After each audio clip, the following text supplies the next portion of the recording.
It's a pretty tricky question.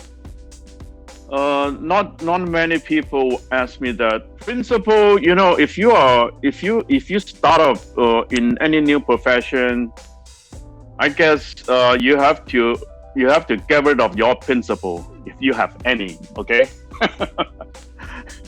you just want to grab whatever chance you can to get into the game, and you might have once in a while, you might remember, oh, I have a certain principle in this and that. But once you find yourself into the game, then you have to forget about whatever principle you have. Honestly, I didn't have any principle. I was just overwhelmed with curiosity about how they do this, how they do that.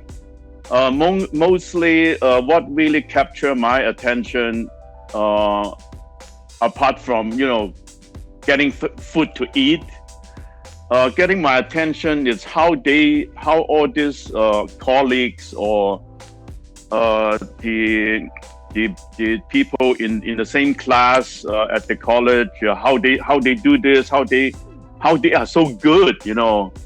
How come I'm not as good as them? Just want to find out. That's my day and night question.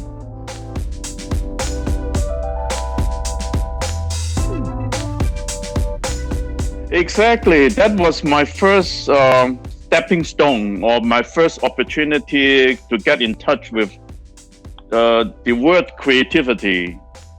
It just happened that in fact, the first vocabulary I learned was not design; it was more architecture.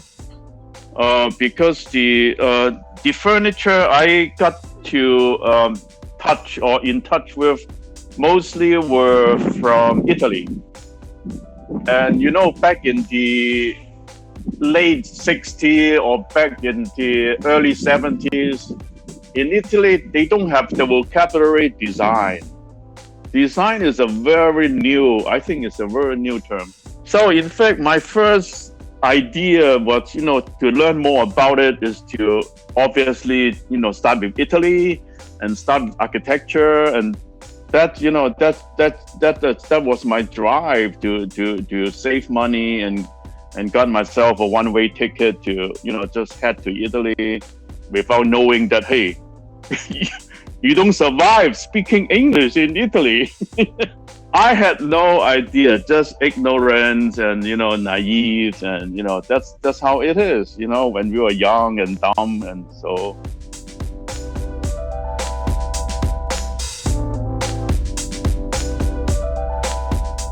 I think it's in the nature of the matter. It's always go back to the desire or the basic nature of human being, starting at the beginning of the human history, walking, running, and hunting, and then somewhere they started horseback riding, and then horse cultures, and then moving on to four wheels vehicle and all this. It's the desire for mobility, and I think it's in the gene of human being. Whether it's just a bicycle, whatever can move you, then you are interested, or just subconsciously you will go for that instead of, oh, I forget about bicycle, let's walk. If you have a long distance to cover, would you prefer walking or you get on a bicycle? That's simple as that, right?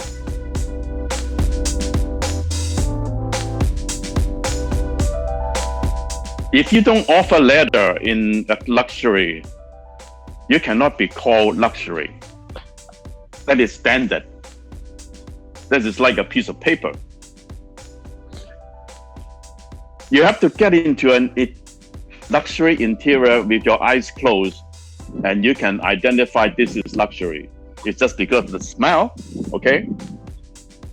I think some car company, they try to introduce, they have something like smell design.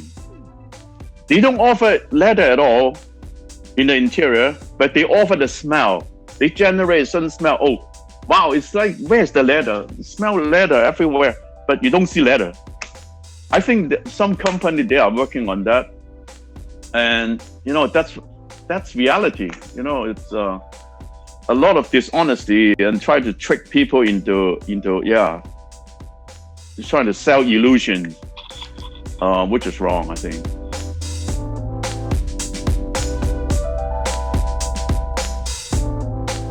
Especially when you're talking about Cayman, the Porsche Cayman, that is such a great car. I mean design, great design, great car as well. Then you have to admit, even you were not so convinced in the beginning, but the minute you stop at the gas station and filled up, and a group of Harley-Davidson rider also, you know, drop by to fill up, and then they get off their bike and walk around your Cayman, and with approval, then that means you must have done something right. And then right after they left, and then there is another little Audi stop at the same filling gas station.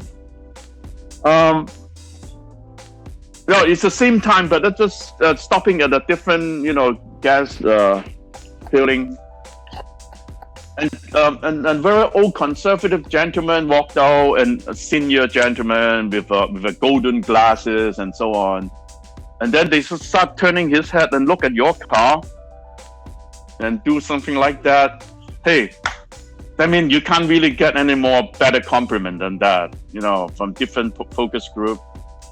Oh, another thing that make you feel so proud is I was meeting up in one of those Porsche club meeting, sort of all the Porsche owner worldwide, and two Porsche owner, they didn't know each other from West Coast California. Each of them, they already own a 996 turbo, and it's just coincidence. Both of them, they bought the Cayman. They bought my Cayman. And then both of them agree that, hey, because this is a better track car than my 996 turbo. Voila! And there are so many stories.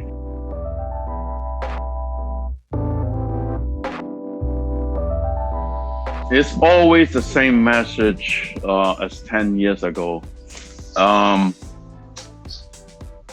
You know, the usual message would be, you know, think big and dream big.